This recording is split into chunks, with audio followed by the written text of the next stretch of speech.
Rangers bowl predictions. Okay. Yeah, let's get into it. And I mean, if you have other baseball predictions, feel free to let those fly as well. Yeah. Let's have a little fun with this. But obviously, your Texas Rangers last year, 90 wins rather, 90 and 72. And that was oddly enough right around what I predicted. Not that I had a real knowing, but you're just going with a little bit of optimism. And funny enough, that ended up paying off. Did not win them the AL West, but don't nobody care about that when you go into the playoffs and produce in the way that this team did. Obviously, winning all the way to winning a World Series championship. And so, look, let's start looking ahead. Let's look and see what we think this Rangers team will be all the way across. And we already getting text in on the text line from the 214, right back into that same place. 90 wins again, second in the division behind Houston. Nope. That's where we got to stop it right there, Reggie. What? Let's put a bullet in it. Yes, but no to the second. Yes, but no? Yes, but no. 90 wins, but you don't think that you'd be behind the Houston Astros. I get it. The Astros on paper, man, the pitching they just got. Really good pitching. And they got Yordan Alvarez, and they signed Altuve to a long contract, and they upgraded their catcher position. I get all that.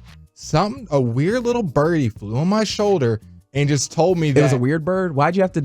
It's a weird bird? It was a weird bird. Okay. What made it weird? It's kind of like blue, maybe a Jay. Oh, okay. Gotcha. And let me know that the Texas Rangers are going to win the division against all odds. They're going to win the division. Because but at 90? At 90 wins is where you're staying, though? I'll call, you know what? I'm going to go 93. Okay. Because I could see that. I could see that winning. It's a tough division. We're going to beat up on each other. The Orioles are going to be really good. Those games. The possibility. Like a lot of these games that were just easy little whatevers, the Astros are going to do well. The Dodgers, the Braves are going to do well in the regular season. I think the Rangers, people are kind of counting them out as far as regular season. I know everyone kind of gives them, they're going to be healthy and the pitching rotation. I get that. Lorenzen is going to do, I think, a nice job filling in. We already know about the line switch that's going to happen about midway through the year.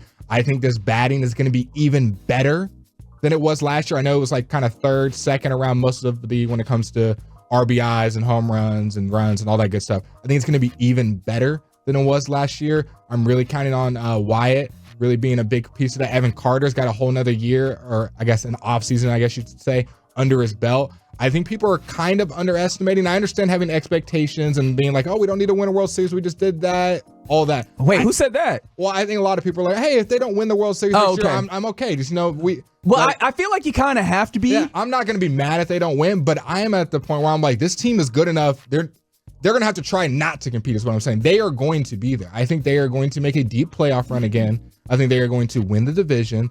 I think the batting is going to be even better than it was last year. That doesn't feel like a difficult thing to say at all. Yeah. Well, their batting was really good last year. Absolutely. So I'm like, how can you get even better? And then I think that bullpen, not that it's bold, I think it'll be better this upcoming year. So I think this Rangers team is going to have a better regular season than they did last year when they were kind of had a shaky up and down, started really hot, then had their little dry spell.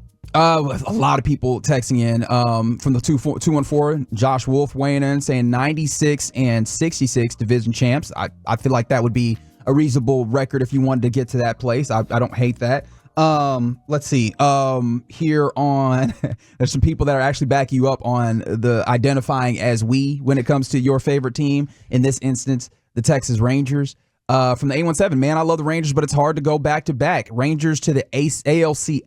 They're saying that's where they lose. I think I'm fine with that. I think that's a comfortable place. ALCS, like I'm not going to be mad. I'm not going to be angry. I would feel good playoff run. Evan Carter and Wyatt Langford get some experience under you.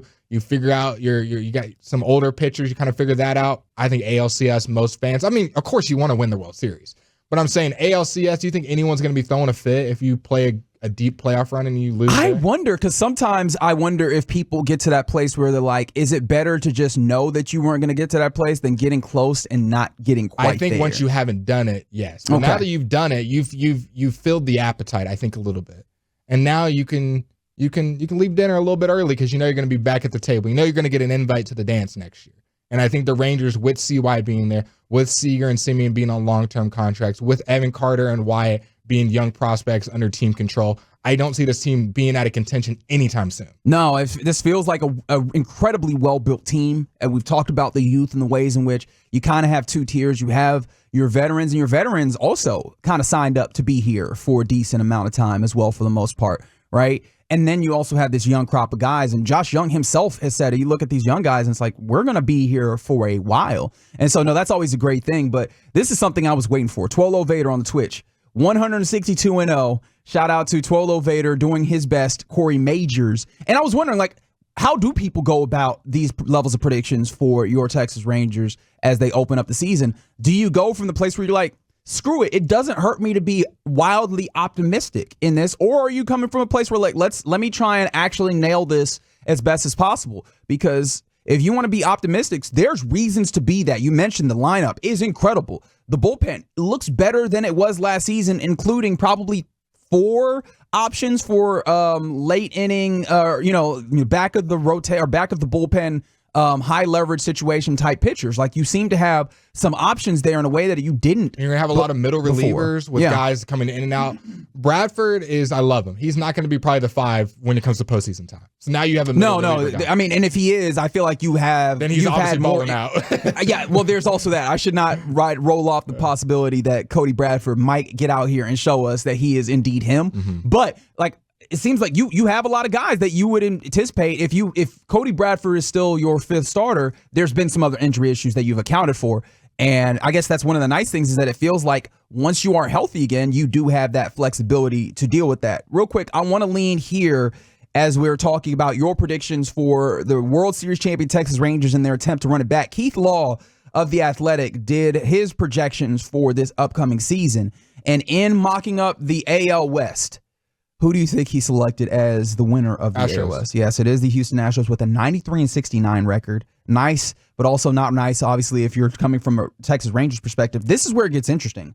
The second place team is not the Rangers, Orioles. and it's AL West, buddy. Oh, my God. It's all good. I understand. That's a good team. I was like, Orioles going to be good again. That's a good team that I believe that he has winning in the AL East. I mean, that's a team that's really young and talented in the same ways that and some of the same ways we talk about with your Rangers. But this was mentioned on the Twitch as well. Don't forget the Seattle Mariners. I know last year we did this thing, and maybe it happens again where we talk about that's a team that's good, and maybe that they're actually in the running, and then they just weren't in that same level of running. They kind of fell apart late. Mm-hmm. That's a team that's, again, according to Keith Law, The Athletic, projected to go 87-75, ahead of your Texas Rangers in their projection 84-78. Mm-hmm. I have to double check if that's good enough to make the wild card and compete in that way. But like, that all points to the idea of this starting rotation and you not having as strong the pitching, all the pitching that the strong pitching that you have, you're waiting for them to come back. And I feel like this might be a little harsh. That 84 wins might be a little harsh because we talked about the bullpen being better. Also, I feel a lot better about this rotation. I understand Michael Lorenzen it feels like he's kind of a Band-Aid, right? However, I just needed a Band-Aid because we just need to get to that point when you're getting your starters back. And what's nice is we've seen situations where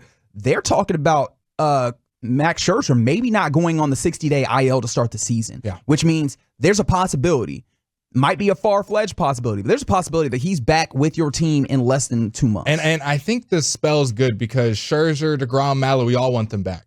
But in a sense, you're not in a rush because you have 5-6 quality starting pitchers that are way above average. You don't just have bottom-of-the-barrel guys throwing AAA guys out there like, oh, my gosh, I hope they can just hold it together.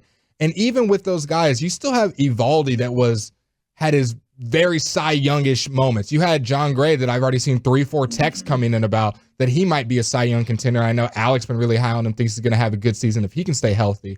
So when you combine that with one of the best hitting lineups, you don't have to have 5 Cy Young contenders on your starting rotation. If you have average to slightly above average pitching, you are going to win a lot of baseball games. And think about it, they blew 33 saves last year.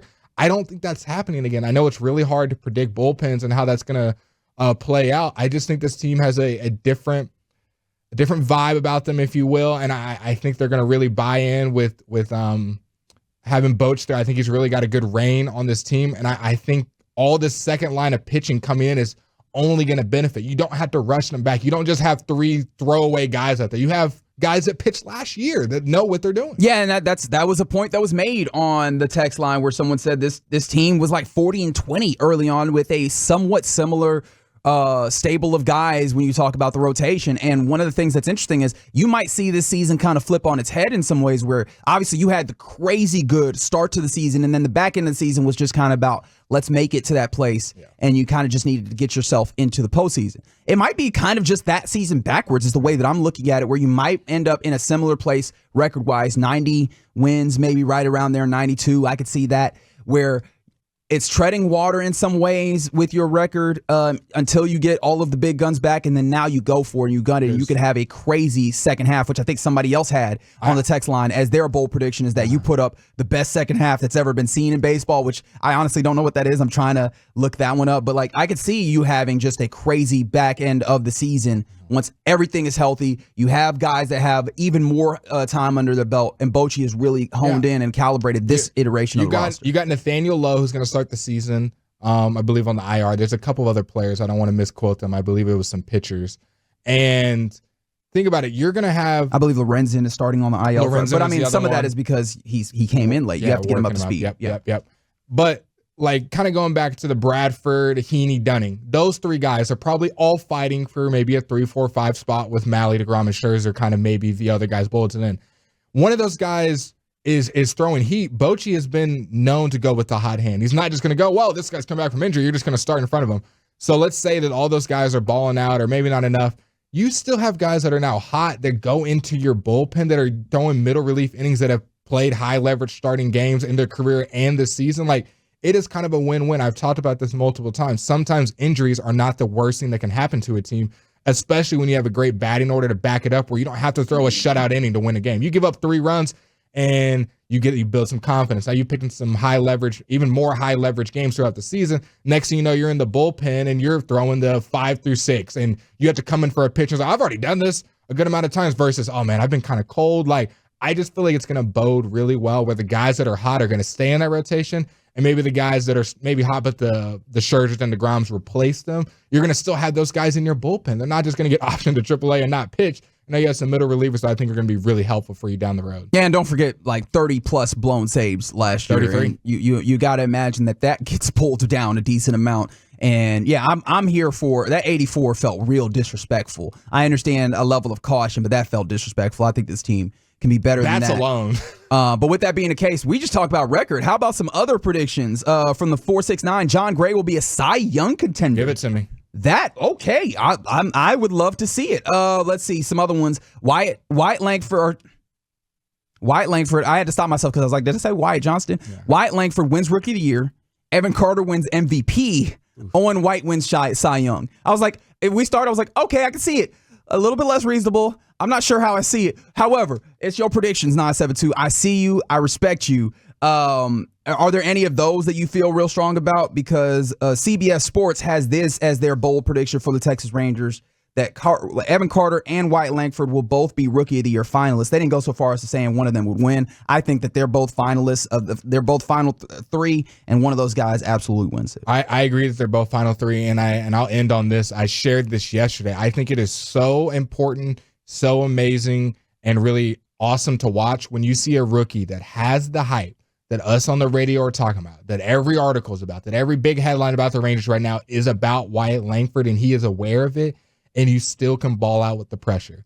Think about how many times in sports we see a big-time phenom, rookie, whatever, and the pressure gets to them, and they're not able to play at the level that they're being hyped up to. And I know it's just spring training. Let's put the caution boots on. But from what we've seen, Wyatt Langford, every time he steps up to the plate, looks like a veteran and has plate discipline and is knocking the snot out of the ball. I don't know how he's not going to be a Rookie of the Year finalist. 92 wins. I thought I saw a 97 wins in there, which, you know what? I respect it. 104 wins. Someone put 82 wins in there. Feels kind of like a hater. But you know what? Maybe they're just doing some reverse juju. I'm with you. 100 wins, number 1 seed in the AL. All of that. I love hearing all of it. We will begin to find out tomorrow as it starts with game 1, right? The journey of 1,000 miles begins with a single step. That single step will be taken in Arlington, Texas at Globe Life Field tomorrow evening against the Cubbies, and you'll be able to hear it nowhere else than your home of the World Series champions here on 105.3 The Fan.